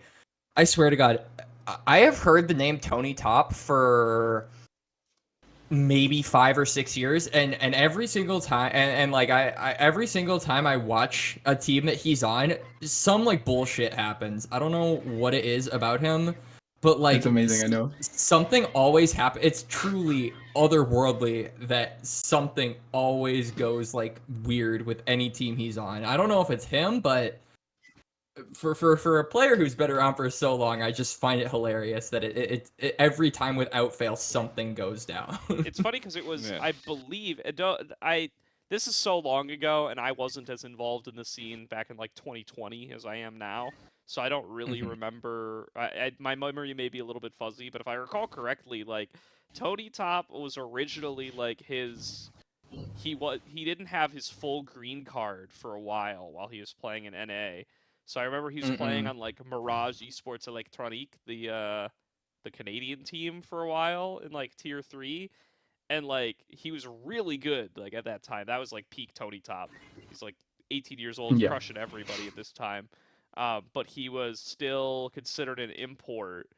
And then he finally shed the import status, got his green card, and that's when he like got picked up by like EG Academy and Golden Guardians Academy. But like even in his like prime, he was getting gate kept by import status. So like he's just been getting screwed over his whole career. It's really unfortunate. But I mean, he did. Well, he kind had of a like solid, another 2 top years in laner Academy. I that mean, he got had his something jersey. happened recently.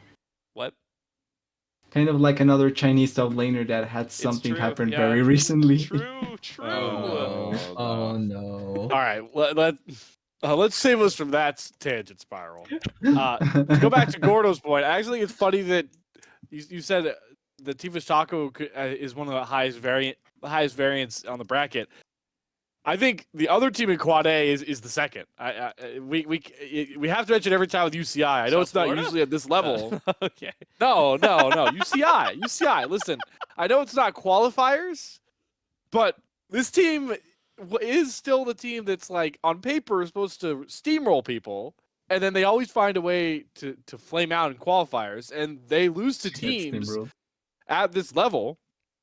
And I know it's best of threes, and usually they're getting screwed out of best of one Swiss stage matches, but like it's worth posing the question: how far do you really have UCI going, knowing that they falter as this team falters a lot? So it's interesting that the two I would claim highest variance rosters in the bracket are actually in the same quadrant.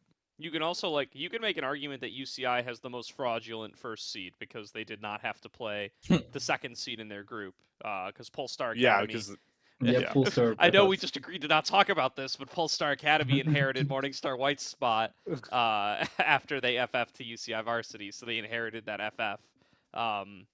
So UCI never had to play Polestar, so they just they're 6-0, but they're 6-0 off of beating. Wait, did they even have to play Dorado? I think so. I think so. not 100% sure. I don't know. Did they have to play Dorado or did they play the Wiglets? This is a big question. I think they had to play Dorado. They had to play Dorado. They 2-1'd over Dorado. So they did play Dorado. At least they've got that going for them. But no, I think that's a fair question though, Slayer. This is a really cool piece of the bracket. This is the quad to watch. You can just say that. Yeah. All right. Anything else on quad A, or should we move to quad B? Can't think of anything. All right. Let's get over to quad B.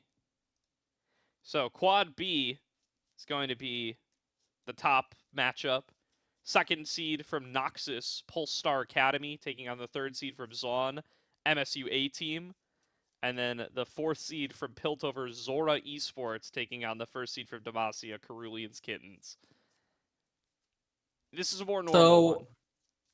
Yeah, but I actually think that Polestar, we talked about, the FF stuff, but in particular, I think that Polestar, while we're kind of on the topic of upcoming talent, which we were talking about earlier, I think Flocon is a player that a lot of people need to start talking about in terms of he is a really good player. He was the sub.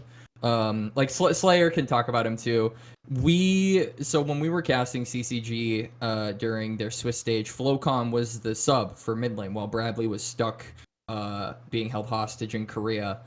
And he did amazing. He was a really good player, and so I think going into this, obviously this isn't going to be the streamed match, but I think Flocon is a really solid mid laner that has really built this team kind of around him, and I personally think they're going to take this one.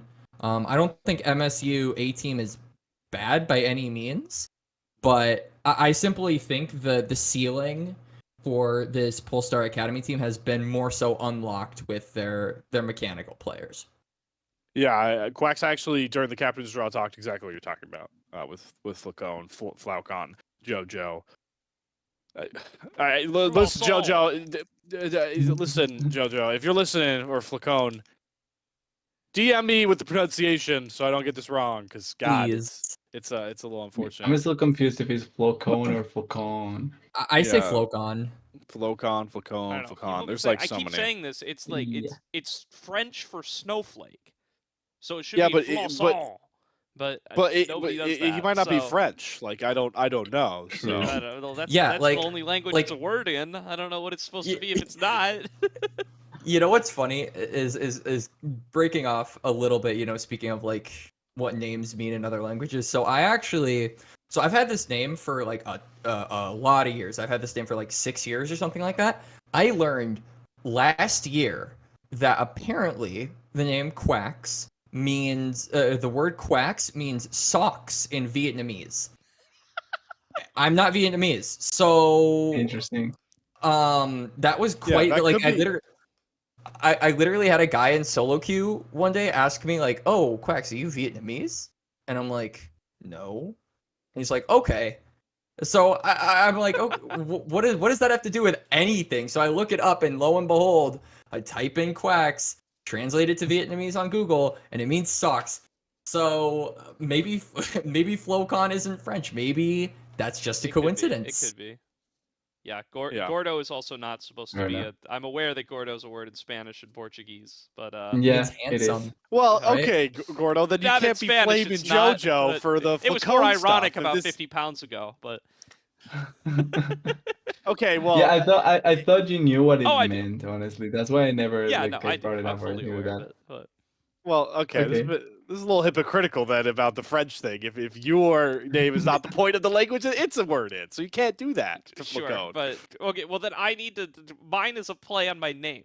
So and Quax is a I assume you have a duck for your Discord profile picture. It's like it's a Yeah. stylization of a word that Actually, isn't English. it's actually my two middle names because I have two middle Oh, names okay. because I'm Chinese. Conjoined. Okay. So So you're also doing it okay. off your name. Well, either Yeah. way, Yeah. as far as I know, Flocon's not doing it off his name. So he's just got to, I don't know, figure it Okay. out, man. Well, Let me know. But back to Polestar Academy though. I do think, Flacone's one person to talk about. I think this bottom lane too is playing very well. Mhm. Sage Wave, Sage Wabe. We're gonna do it again. Oh, and, Jesus Christ. Abi, This is a doomed name Okay, team, well, man. I don't. Yeah. Abi though, playing in the Supernova Combine, so that'll be fun. But Abi has been steadily Is rising. Flocon not in I there? I thought he was. I think he don't- is. Yeah, he is. He is. So yeah, so that's cool that He they is might be in playing 70. together. I know they're there. I have talking points for every four of these teams in this quadrant. I'll quickly stay on this side of the bracket. I was recently made aware that Michigan State University does not support their League of Legends team, even though they have a goddamn Alienware sponsored How building. dare they? So, Okay. I lied. So Flocon's MSU. not in the thing, by the way. My bad. Okay. At Michigan State. What the fuck? Hello? You're not they do not even like affiliated. They haven't used one of them said in the captain's chat that they haven't actually been in that facility once. Your League of Legends team has never been in your Alienware sponsored facility. What the hell? I'm sorry, Smash Bros, Smash Ultimate lovers. Your esport is less relevant than League of Legends. Get this team in the building. Bro. Like, what is going on here? So, unfortunately, they have to play Polestar Academy. I don't think they win, but No. I'm pissed off that their college doesn't support them like that, and it was unfortunate to figure out. I recently found out Okay, at least we make Geminis out of the FGC, I guess. Yeah. I recently found out I'll go- my alma I'll do mater is it. doing the same shit. UIUC is they've never supported their esports team. I know that. Even though they were top 4 in CLOL once upon a time, way in early CLOL, but still. But I know they're opening up like an esports facility, and I know like they're replacing the ice rink, which is like a beloved like community area, with like an esports facility among other things. And Illini Esports did a tweet. They're like, nobody talked to us about this at all. We don't support this. Huh. It's like, all right, Damn. guys, what are we doing? What are we doing right now? I do think the other Okay. side of the bracket, by the way, does have my champion. I already said it in the captain's chat. So Carulians? Carulians Kittens, yeah. I think they've been playing very well. They played in the hardest group. Even if you want to, whatever happened with TFT, like I still think it's the hardest group because they also had that Gravity team, which we'll talk about later. That shocked a lot of people. They also beat TFT fair. They were the ones that beat TFT fair and square like week 1, like Gordo was talking about. So even then, like, right. I'm really impressed by how Zhao Danny plays. He's also in that UCI system. Enthralled had a wicked couple performances. I'm trying to remember what he was playing in. I don't know. Collegiate. Yes. His CLOL team. He was. Yes. He's Gordo, you on talked about it. He was playing Northwood? crazy. Yes. Northwood, Yes. yeah. And he was kind of living up to that hype that I feel like he had going into the qualifiers, the first one. And then you got Yeah. Porsche up top, who at his best Two-time was CLOL going toe champion, to. baby. Yep, and then he was going toe to toe with promotion tournament people, opponents with the redacted organization. Yeah. One of them. So I like Carulians a lot. They haven't shown me in ACL that they're really slowing down at any point.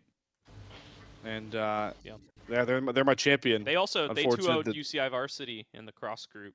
That was our featured match Yep. for the last Yep. week.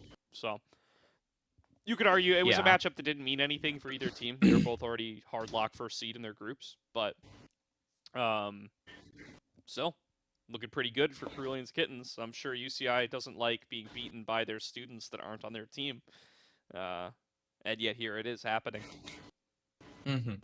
Yeah, I do think Koreans probably wins this. I'm not so into them being the more than likely champions, but I do think that they are probably going to be up there. So I haven't seen anything that impressed me enough to say they are going to upset here. Now, if an upset does occur, I do still think that Polestar should be better than Sora, because I think Polestar will win against MSU. I think that's probably a 2-0. I think Polestar is much better. And I'm kind of interested in seeing how this goes forward, because I do think Polestar can win against Ceruleans. So that is going to be an exciting matchup next round. Yeah. I definitely think it's possible, but I think Ceruleans just have like I personally think Porsche is a super good player. Like I've been Yeah. kind of on the Porsche train for a while, and just seeing his name, I think gives like a lot of stability in that top side of the map, and allows, you know, like Slayer was saying, a mechanical mastermind like Enthrall to really unleash the beast in a lot of the games, and I feel like that's been, you know, part of the reason why they've been able to take so many wins off in the regular season. But I agree, TDS. I think that this is probably one of the more exciting matchups. But if, you know, the group goes as expected, if Polestar end up winning, I would lean more toward Polestar winning out on that. If it's them and Cerulean's Kittens in the next round, I lean more toward Polestar, probably 2-0, 2-1.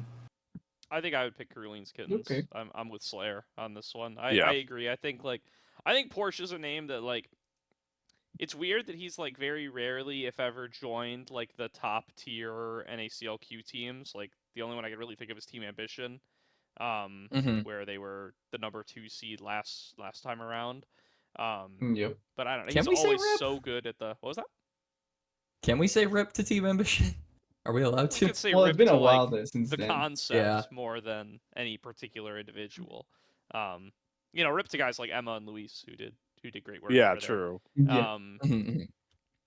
And yeah, he's like always so good at the CLO level. He's always really good at this level too. Like I agree. I'm a big Porsche fan. I think he should be in that conversation of like players who are like, again, like the top lane pool in NA is so weirdly deep out of fucking nowhere, but it's like he's, you know, if he were as good as he is in a role that is more talent shallow, he would be like a guy that people are like hard pushing to get into NACL. I guess is the best way to put it. Like if he was like a mid laner or a support, we would be like, get this fucking guy in NACL right now. Like, It's but the he's role a top swap laner, so angle there's for like a million. Porsche. There's a million of them for some reason. There's like Denethor Role and swap Dragoon angle. and Mm-hmm. Yushin now and Tony Top and Shockey, Bradley. There's good top I guess laners. Bradley's a mid laner now, thank God. Yeah, there's just a lot of fucking guys, which kind of drowns it out a little bit. But I do think Porsche is quite good. I think the team's been solid from top to bottom. If Enthralled and Cerulean can keep on the form I think they've been showing, I think that'll be the big decision. Like I think Enthralled is really breaking out this split, and I would like to see him continue to be very good. But I will pick them to beat Polestar. Yeah, I'm obviously on Good. that same boat.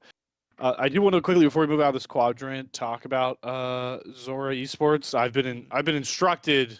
To No, I'm not actually mention their been coach. instructed. He should not be named. He shall not be named. No, I don't want to talk about their coach because I do think that, you know, well, I'm gonna mention. So Sean, Sean did give me some analysis into this team, and it is like a lot of these guys, it's their first time playing at a level like this as a team.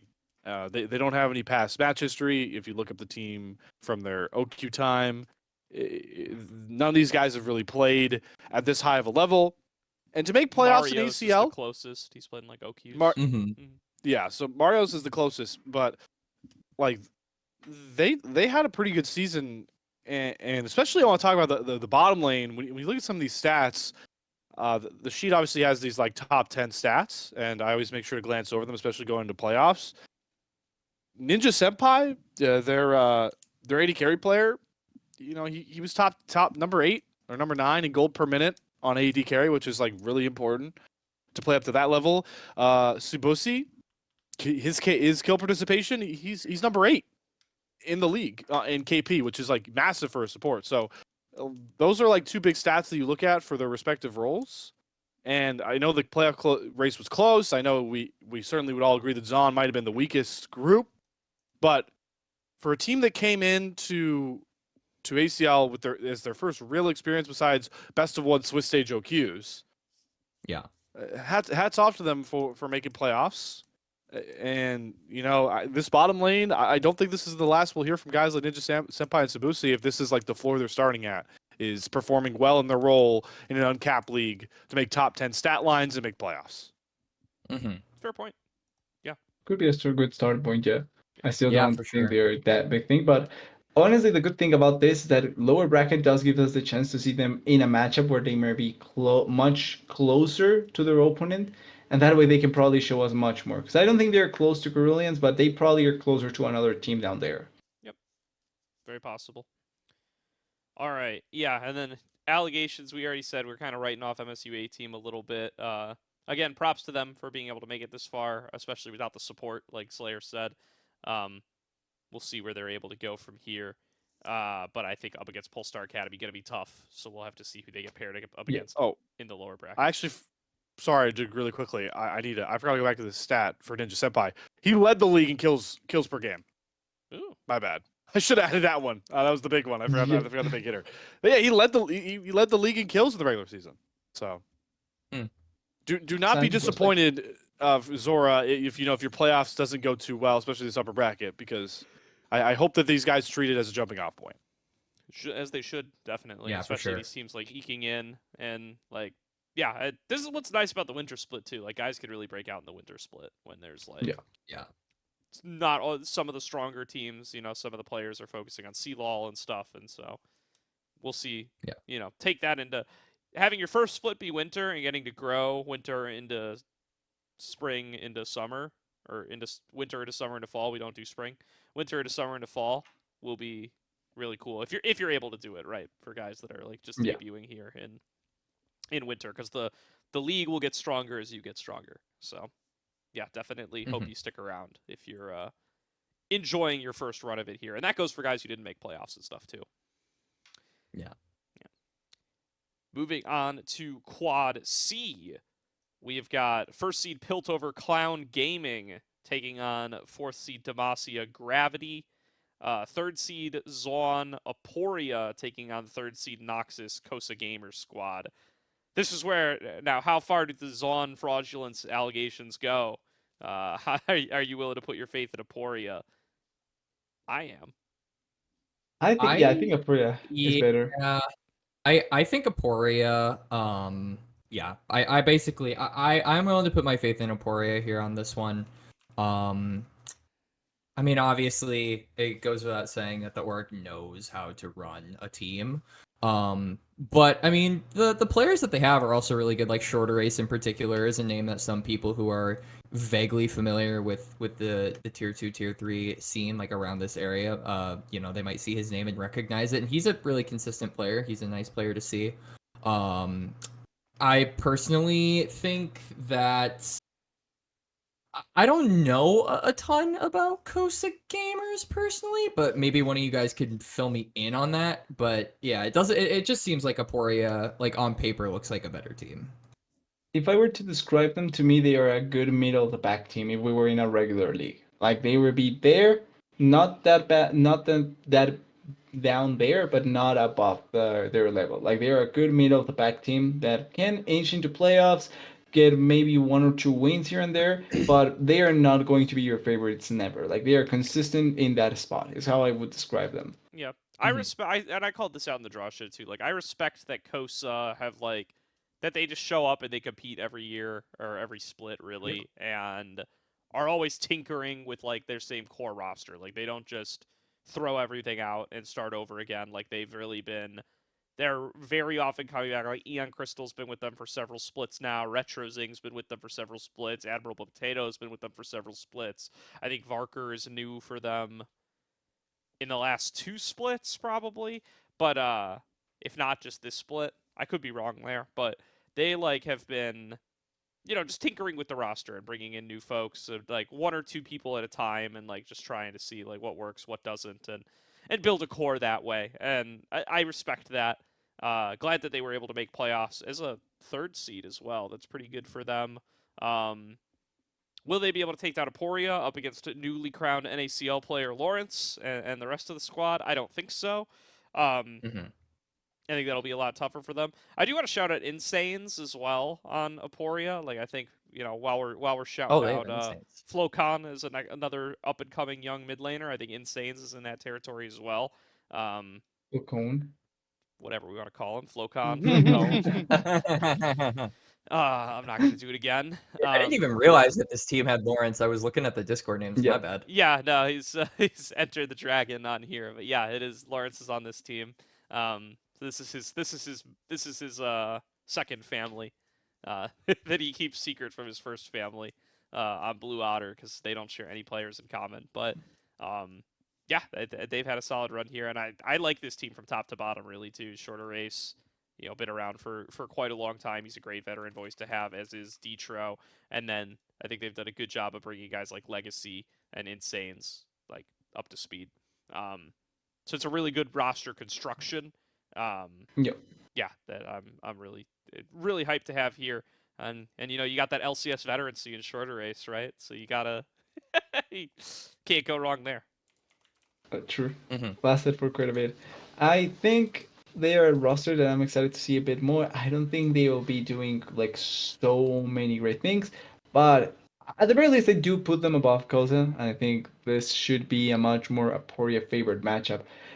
I don't have much to talk about the other matchup though as well, because I think Clown is better than Gravity, like by Yeah. a lot. I think I especially think with Clown is much better. Yeah, I think especially with the Y- roster changes for Gravity. Yeah. That's what gets me concerned. We'll see how they do. I mean, they're basically like a new team though. Yep. Which disappoints me a little bit, right? I was a fan of what Gravity were piecing together there before, with Tarim and what was the other one? Now I feel bad. I'll have to check what the other name was, but they were, I think, punching above their weight class for a little bit with Tarim and Decker. Decker was the mid laner. Okay. But yeah, now they've brought in Duan and Popcorn now, so we'll see how that team continues to gel. Obviously, Spencer, Urasan, and Applause remain consistent. Yeah, and Yeah.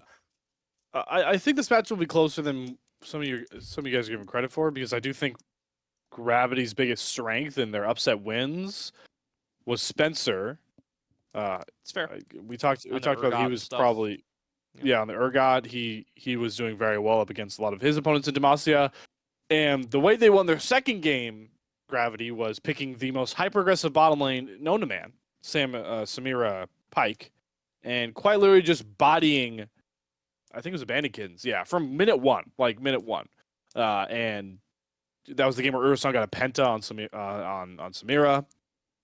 Yeah, Ursa's so- good. Yeah, so like the best performing players on this team in my mind are still here. So I do think that they're kind of a threat. However, I do think Clown Gaming still wins. I still love Clown Gaming, the org, and some of their staple roster teams. Clown Clown Gaming makes Gaming's me great. Clown Gaming makes me laugh every single time that I see them. Not only because I love their picture, but I think it was literally the first series that I ever casted for ACL. I don't know if it was Clown Gaming, but it had Boil the Oil on it, who's been kind of a staple on this roster. And they win the series, and in post-game interview, Boil the Oil quotes Rocky. I don't know don't remember why, but he was like, he was like, it's not about how hard you hit, it's about how, and then he pauses and he's like, oh, I forgot the rest. And I was like, okay. And I was like, this is the most scuffed interview I've ever had in my entire life, and I'm giving the interview. So, you know what? I'm not sure how far Clown Gaming will make it. I'm sure they'll beat Gravity, but I'll be rooting for them in spirit simply because of Boil the Oil's existence. Understandable. Was I here for? I Was mean- I there? Was I your You co-caster? were. I I think you were there. casted with I you, don't remember Gordo. this at all. I just memory hold it, dude. I'm so sad that I missed it actually, because it That's like so I was funny. out that day, and luckily.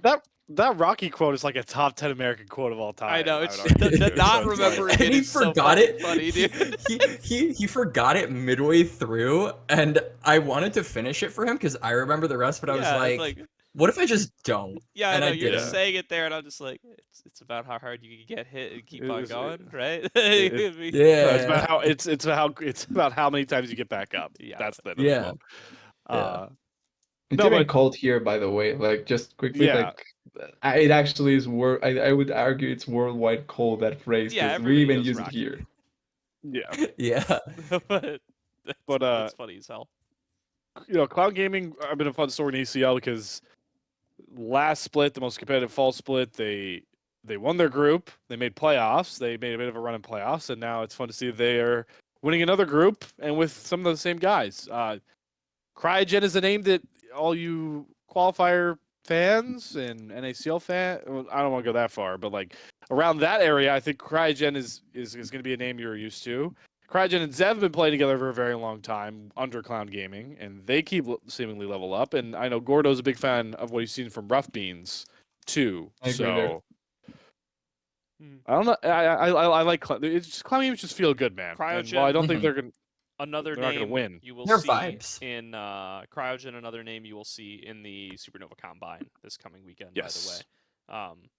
He may have been banned, but he's not banned from there, Well, and he's unbanned for summer, so thankfully. get excited for OQs, boys. I have high hopes for this kid. I think he'll be very good, Yeah. especially in a region where our supports, especially in tier 3, our supports are fucking bad, dude. Yeah, It's- are not the great. we are needy for supports right now. In tier 2 as well. Like, we're needy in supports across the board. Like, I think a team's Yeah. gonna pick up JJ for summer because he's saying he wants to go one more time, before he graduates. And Could be fun. somebody should I think help's on the way, though. To be honest, somebody with the should do support it. role. You think help's on the way? Yeah, from Help's tier on the 3. I way. feel like we're getting Yeah, a lot of guys like, are starting to level I up. think and- Cryogen's part of that help, dude, because I think the tier Yep. 3 supports Yeah. across are not super great right now, across the board on average. Think Cryogen's one of those guys though. They have your eyes on. I think he's Yeah, very Cryogen, like, Light Pulse. Mhm. he's very There's good mechanically choices. good, as well. Like, I've been very impressed when he plays. Like, they played Seta Yasuo in a featured match, and his Yasuo was friggin' clean, dude. Like, they lost that game because they got a little But too it was hypey good and threw until a lot it of the game, wasn't. but support main playing a sick Yasuo though was pretty cool to watch. Yeah, so I have high hopes for these guys. Yeah. All right, let's get into Quad D. Second seed from Last one. Demacia, Abandoned Kittens, taking on third seed from Piltover, Chaotic Solar. Fourth seed from Noxus, Dorado Gaming, taking on the first seed from Zaun, BlackRock Esports. And this is where the Zaun fraudulence allegations start creeping back in, man, because this could be a close series between Dorado and Mhm. BlackRock. It could happen. True, but I also think, like, funnily enough, I think these two matchups are actually close. Like, it's I not do, Bandit yeah. Kiddings against Chaotic Solar is another good Really? one, actually. Yeah, like, I I- think Chaotic Solar gets under respected and not respected enough, and I think they're a solid team. I They do came out too. from a actually. tough group, honestly. I am very on the other side of that. Okay. Because I think Abandoned Really? Kittens is Gordo already knows my finals matchup. I guess we'll just say I'm here because Flay The had to say it. Kittens. I have a Kitten War in the grand finals, so I obviously am on the other side of this. think it's fair. I wrote down in my notes before we did this, I was like, Kitten War possibility, and I definitely agree with you on that, Slayer. Like, I think Abandoned Kittens should probably That's fair. take this. They have Samikin. I am Devin's like #1 fan. I'm Oh, this let's guy's go, born Quax. all the time. I think he's super good Okay. every time I've casted. I've casted him like a couple of times with you, Slayer, and every time Yeah. we've seen him, this guy has been like absolutely doming his opponents. So I don't expect it to be any different here, but I do think that Chaotic Solar are a bit disrespected. I think that Neversaw is a pretty good mid laner, and I also think Vertically is a pretty decent AD carry. Dumpa, I will always see as the guy who used to one-trick Vi. I used to be a Vi one-trick way back in the day, and I would constantly see his Reddit threads about how to do Vi guides, or like he like led the Vi clubs when clubs were a thing on the client. But it's nice to see him. I don't know a ton about what he's been up to though since his Vi one-trick days. I think the biggest difference in this series is going to be mid lane, because even though I do think Neversoy is not bad, I think it's one of the more consistent mid laners. Samikin's probably going to be the difference maker here. Yeah. So it's unlucky in that situation, but I do think that Chaotic Solar is going to surprise quite a bit. Like, maybe not here, but I can see them making a slight run in the lower bracket. Yeah. Mm-hmm. It was cool. Like I remember talking to Neversaw after their win pretty early in the season, and she was cool to talk to. I agree. I think she will struggle against Samikin, but we will see. Yep. Yeah, I think their best hope is like you're just hoping that like J-Bear gets on one of his picks and just dumpsters Solidified, which isn't impossible, but I think that's Yep. not like super reliable either. But I think it's like Yeah. it's gonna really be about Jay Bear. I think Jay Bear's impressed me over the course of this season. Mhm. Whenever I've gotten to see him play, as well as in OQs. So I would like to see. I mean that would be his chance, right? To just dunk on Solidified. You know, maybe they disrespect you and they Yep. give you the Darius, and see what can be done there. You know, he's got a good Aatrox as well. I think that's got to be the hope here. So it's like, That yeah, I don't know. Ben, it's something about Ben Guy in like these playoff matches, man. We've got to see You mean this in Steel Risen City before Warrior. too. He's just like, what was that? You mean Steel City Warrior? He's not even Steel City Warrior 4 anymore, by the way. I just went to look at their OPGGs. He doesn't come Oh. up, so he must have renamed to something else, some other stupid garbage. Fucking Ben Guy, man. Either way, though, as much as I hate his naming habits, I don't know. He's something about him in these playoffs, dude. He's always so like controlling in the jungle. He's always in the enemy team's jungle. He's always in sync with his laners, especially guys he's played with for a long time, like Sola and Samikin. And I don't know, they just clutch up in these playoffs. They've made deep runs and stuff like Yep. Risen and stuff with us before. I will be favoring them over Chaotic Solar. Yeah. It's a fair part. The speech that I always like to give about this team, they've renamed it a lot of times. I've talked to Samikin about it a bit. Is this team are all like these are the boys, right? Like your group of close guy friends, like that's them for everybody else, right? Like so. Except way better at video games. Way better at video games than us, right? Yeah, for 100%. But like that is always something I'm going to buff a team up for, right? Especially in these leagues, is that they play together. It's been fun to watch, you know, Samikin's superstardom, but Samikin's fan club and RCL last split was taking games off of, like, I think they took a game off Dragoon and Messages CCG at one point, and they had a big lower bracket run as well. They've been playing together for a really long time. That's why I'm very confident in them, along with what you guys said. I'm glad. I want to preface this, Quax. I never thought you didn't know ball, but I'm very glad you're on the Devin hype train, because that was like a Quax knows ball moment in my head for me. I know ball. I know you know ball, but like you know when you hear someone say a take that you support, that's what goes on in your head. You're like, he knows. That's what happened. I mean, Yeah, Devin's I a didn't know good his name was player. pronounced Devin. I thought it was Devin. Yeah, it's just Devin. He used to be We Hope. That's in the RCL. He Yeah, was it's We Hope. W We Hope. hope. Yeah, so, Yeah. That is a good one. shout out Devin, by the way, for having a sick clip on my reel. That's how I always remember it's We Hope. But yeah, so I think Devin's really good. I think Phantom Star. I also think the Phantom Star will end up being one of those here comes the cavalry supports that could buff up the support pool in our region that kind of needs it. Phantom Star has been leveling up. This whole team, obviously, like this, you could say this whole team's been leveling up because of what Samikin's done the last 6 months. But this team went 2-3 in OQs without Samikin. They were close. Devin's been getting better. Devin's been performing really well in collegiate. Phantom Star's been getting better and better from what I've heard from people.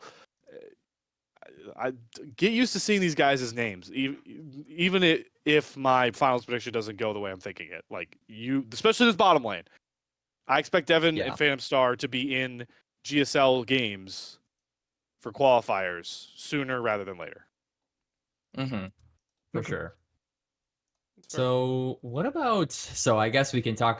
This can go back to Gordo's Zon fraud allegations match.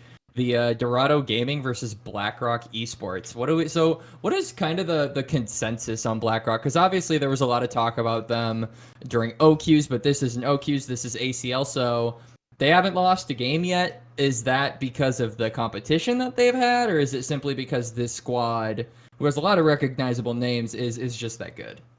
So I think it's a mix of both. Both the competition is probably weaker in zone, but at the same time, I do think the roster works well. Like, it's a positive surprise to see Sushi and Pocus, particularly Sushi. I think one of the more interesting AD carries that we've seen at until a certain point here. I think Decoy in the top lane has been really consistent. He even won against Lawrence really effectively when the first matchup between BlackRock and Aporia came through. Like he actually played really good against Lawrence and won against him. So I think Decoy has been really nice. And then you know what you get with Salted and Pocus, which I think gives a really consistent mix for the team. So I feel overall BlackRock should be a much pretty good roster to get behind. To get behind on, yeah, like they are a really consistent roster in general. Now, if Kitsuo could play, that would be much better, but like probably not going to happen. But overall, I like how the team has worked so far. Yeah. Mm-hmm. Now, damn, this roster's got junglers for days. By the way, they got Hype as the starter. They have Kitsuo as sub 1, and sub 5 is Limo. They have many junglers. Yep. Yeah. Hey, broken record guy. Pocus is also a name that I think will rise up from tier 3. Pocus. Sorry. Fuck. Pocus. Pocus is another name. I think, like, if you want to take your shots on Cryogen, Pocus, Phantom Star, like, they're here to help support. The support role. Would you also say that? Would you also say that Barlow is a part of that cavalry as well? Because I've seen his name out a lot, and I know that he's been around for quite a decent amount of time, and he's on Dorado Gaming. Quax's name doesn't start with a P. Can't get behind it. No, I'm kidding. You're right. Yeah. No, I don't know enough from people I talk to about Barlow, but I do know his name's been around, so I don't want to throw shade towards Barlow. But Pockets, Phantom Star, and Cryogen are like guys I've been capping for a split and a half of ACL. Yeah, Pocus. Barlow's been around for a long time. Well, first of all, he's like this team has been playing like Fearless Draft with their supports. By the way, Barlow's played like one game for Dorado Gaming. They have played with. Oh, really? Yeah, they have played with so many supports on Dorado. Yeah. They have played with. I'm looking just at the wiki here because shout out to Quest for updating the wiki with every player that plays on this team.